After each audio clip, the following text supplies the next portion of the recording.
alamazsa kabul etmesen geçiyor. Allah sözünü hakim kılmak için tağutlarını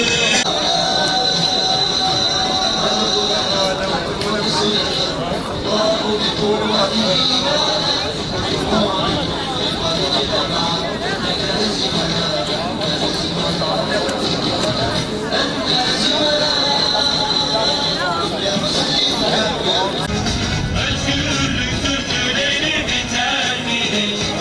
O dev olana dek söner mi?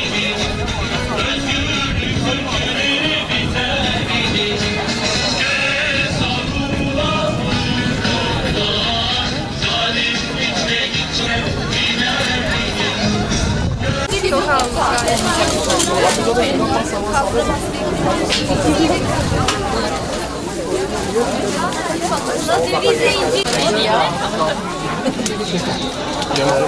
Evet götüreceğim. Eve götüreceğim. Eve gidiyor.